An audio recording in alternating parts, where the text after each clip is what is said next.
Welcome to our second English lesson of the week. So let's get started. We are carrying on today with our book of Fortunately the Milk. I won't be reading any more to you today. We're going to continue working on those few pages that we started on Tuesday. So for today's lesson, we are going to be focusing on a character description of the aliens. Now, we've looked at character descriptions recently, and it's been a really good way for us to practice some skills. So today we'll be constructing our paragraph together. Next week you'll have a go on your own at a different character, but I expect to see you still using these same skills in our next set of lessons. So here are our aliens.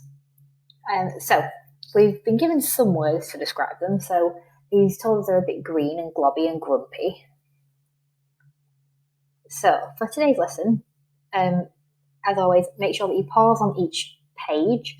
We're writing a paragraph, so don't just write a line, then miss a line or drop down a line.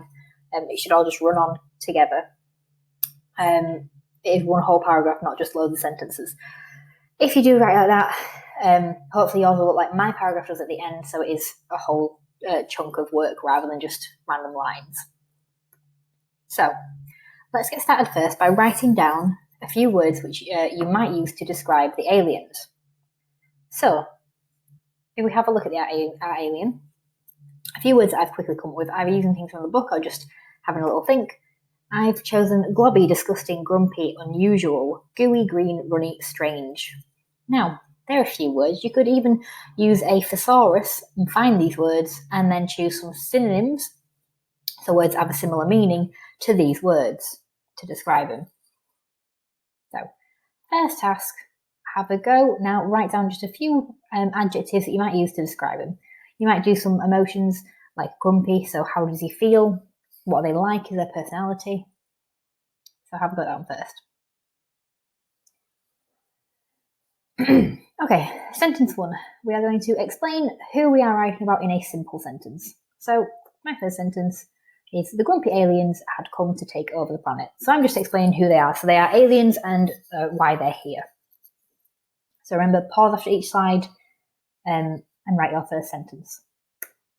Okay, sentence two. We're doing a list sentence this time. So 3 or 4 adjectives, and we're going to use who to give a bit more information. So here's my example sentence.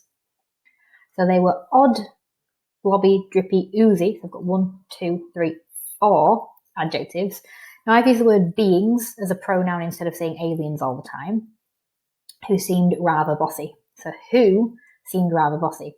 You could say who liked to do something or who wanted to do whatever. So tell me something about them as well. Sentence 3, we're going to do an expanded noun phrase and a simile using as or like. So my example sentence is the leader of the aliens wore a long red cape with a tall collar that looked like the fins of a fish. Now you might talk instead about the tentacles on his arm. You can see there. So what could you compare those tentacles to? You might talk about just how he looks in general, or his legs maybe, or his body, his face, the antenna things that are coming off of his head. There's loads of things that you can talk about. You could compare him to a different animal or something else maybe. I've chosen to describe his cape and this part of his cape. Sentence 4, we're going to do a two-place sentence and an expanded noun phrase. So again, the two-place sentence, remember we use 2 prepositional phrases next to each other to describe where something is, the same thing. So it hung, now I'm still talking about the cape here, so it hung, the cape, around his body above his arms, joined by a thick gold strap. So again, and there's my expanded noun phrase of a thick gold strap. So I'm imagining what colour this is. Again, you've got to use your imagination a little bit. We know he's green, but what is he wearing? Okay, sentence 5, we're going to do a fronted adverbial and a prepositional phrase. So I've started with alarmingly. So you could do surprisingly, disgustingly. There's loads of different words you can do. Most of them I'm thinking around a fronted adverbial for manner, so using an ly word preferably. Okay, for an adverb. So alarmingly, on his face were 5 eyes that stared all around the room. So all around the room is my prepositional phrase. Again, you can describe any part of his body for this. You do not have to do the same as me.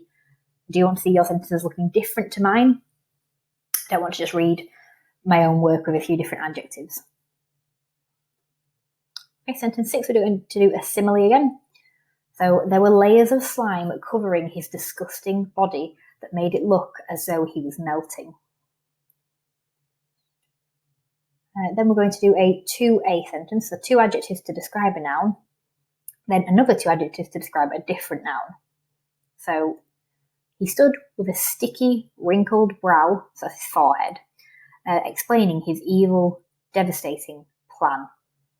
So again, you could think about what you could do to describe this. Doesn't have to be the same as mine. Okay, so altogether, you should hopefully have come up with a paragraph. Is that over there? Similar to mine. So this is what I mean by a paragraph. So we don't miss a line, we just carry on and we drop down when we run out of room on our edge of our line. So the grumpy aliens had come to take over the planet. They were odd, globby, drippy, oozy beings who seemed rather bossy. The leader of the aliens wore a long red cape with a tall collar that looked like the fins of a fish. It hung around his body, above his arms, joined by a thick gold strap. Alarmingly, on his face were 5 eyes that stared all around the room. There were layers of slime covering his disgusting body that made it look as though he was melting. He stood with a sticky, wrinkled brow, explaining his evil, devastating plan. So, now, I haven't done this. This isn't my first attempt. I sat and wrote my sentences, and as I was doing it, I scribbled out words, I changed different words, I made things sound a bit better. I read it out loud lots. So my first draft of this had crossing out and different coloured pen work all over to try and make sure mine was better. Because at first, it wasn't very good. So once you've got all your paragraph written and you've put it all together, have a read through and make sure that it makes sense. Make sure you haven't repeated the same adjectives again and again throughout it. And make sure that you've not described just one part of him. Try and describe a few different bits. So make sure it all follows on and makes sense. Again, we're not writing a story, we're just describing what he looks like. Okay, we might talk a little bit about what's going on in the story, like I've done at the end, he's describing his plan, but I've not got into what his plan is, or what will happen next, or what's happened before. I've just basically talked about a general overview and him and what he looks like and what he is like. Okay, so hopefully you've managed to follow along with that and write your own sentences that match the structure that I've asked you to do. Again, I look forward to reading your character descriptions once you've had a go at them. Make sure you email myself or Miss Lofthouse with your work, or take a picture and upload it to school's Twitter. And that is that for this week's English lessons. So I will see you next week, hopefully for another English lesson, although it may be half term. Not actually sure about that. But yeah, I will see you again for another English lesson on our book. See you later.